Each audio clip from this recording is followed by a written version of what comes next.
Hi guys welcome to my channel. ఈరోజు అయితే bread halwa చేసుకుందాం రండి. మీరు కనుక ఇంకా నా ఛానల్ని సబ్స్క్రైబ్ చేయకపోతే సబ్స్క్రైబ్ చేసుకోండి ప్లీజ్.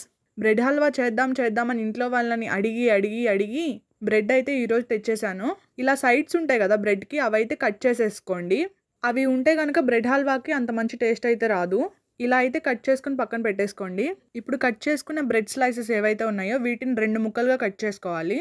ఇలా చాకు పెట్టి కట్ చేసేయడమే. ఒక చేత్తో ఫోన్తో షూట్ చేస్తున్నా, ఇంకో చేత్తో కట్ చేస్తున్నాను. ఈ సైజులో ఉంటే సరిపోతుంది, పెద్దగా ఉంటే వేపుకోవడానికి బాగోదు.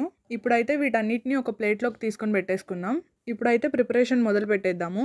ఒక బాండి కానీ కడాయి కానీ ఏదైనా తీసుకొని అందులో ఆయిల్ కానీ నెయ్యి కానీ వేసుకోండి. నేనైతే ఆయిల్ వేసుకుంటున్నాను, ఎందుకంటే నాకు నెయ్యి స్మెల్ అంతగా పడదు.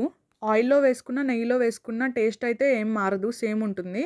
ఇప్పుడైతే బ్రెడ్ స్లైసెస్ డీప్ ఫ్రై చేసేసుకుందాము.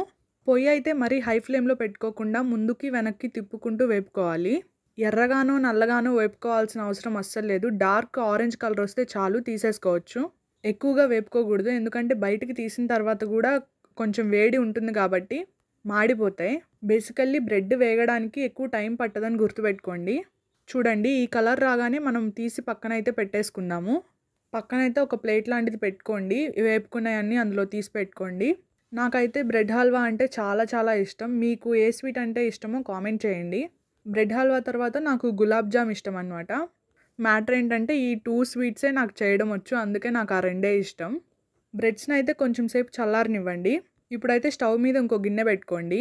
ఇప్పుడైతే ఇందులో కొంచెం వాటర్ పోసుకుందాం. కొంచెం అంటే కొంచెమే పోసుకోవాలి. ఆ వాటర్ కొంచెం వేడెక్కిన తర్వాత ఇందులో అయితే పాలు పోసుకోవాలి. పాలు లేకుండా కూడా చేసుకోవచ్చు, కానీ పాలు పోసుకుంటే టేస్ట్ చాలా బాగుంటుంది. ఇప్పుడైతే స్మెల్ కోసమే యాలుక్కాయలు వేసుకుంటున్నా. ఇప్పుడు పాలు అయితే ఒక పొంగు రానివ్వాలి, ఖచ్చితంగా ఒక పొంగు రావాలి. ఇప్పుడైతే వేపుకున్న బ్రెడ్స్ని అయితే ఇందులో వేసేసుకోవాలి.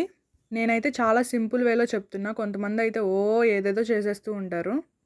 బ్రెడ్స్ని మొత్తం ఒకటొకటిగా అన్నీ వేసేసుకోవాలి. వేసుకున్న తర్వాత అయితే గిరాగిరా తిప్పకూడదు, మెల్లమెల్లగా తిప్పుకుంటూ ఆ వాటర్లో మెల్ట్ అయ్యేదాకా చూసుకోవాలి. గిరాగిరా తిప్పితే పేస్ట్ అయిపోతుంది, అస్సలు బాగోదు. బ్రెడ్ హల్వా అంటే కొంచెం ముక్కలుగా ఉంటేనే బాగుంటుందని గుర్తుపెట్టుకోండి. వీటిని అయితే కొంచెం సేపు పాలల్లో నాననివ్వండి, దాన్ని కదపకుండా కొంచెంసేపు వదిలేయండి. ఇప్పుడైతే పంచదార వేసేసుకుందాం. పంచదార మీ టేస్ట్కి తగ్గట్టు చూసుకొని వేసుకోండి. అసలు బ్రెడ్ హల్వాకి ఎక్కువ షుగర్ అనేది పట్టదు. పంచదార వేసుకున్నాక మొత్తాన్ని అయితే ఒకసారి బాగా తిప్పేసుకుందాము. డబుల్ కా మీఠా అంటారు కదా, దాన్ని కూడా ఇలానే చేస్తారు, కాకపోతే తిప్పుకోరు, అవి ముక్కలుగానే ఉంటాయి. జస్ట్ దాని మీద మిల్క్ షుగర్ వేస్తారు. ఇప్పుడైతే దీని మీద మీ దగ్గర ఉన్న డ్రై ఫ్రూట్స్ వేసుకోండి. నేనైతే ఓన్లీ జీడిపప్పు మాత్రమే వేస్తున్నాను, ఎందుకంటే మా ఇంట్లో అవే ఉన్నాయి కాబట్టి.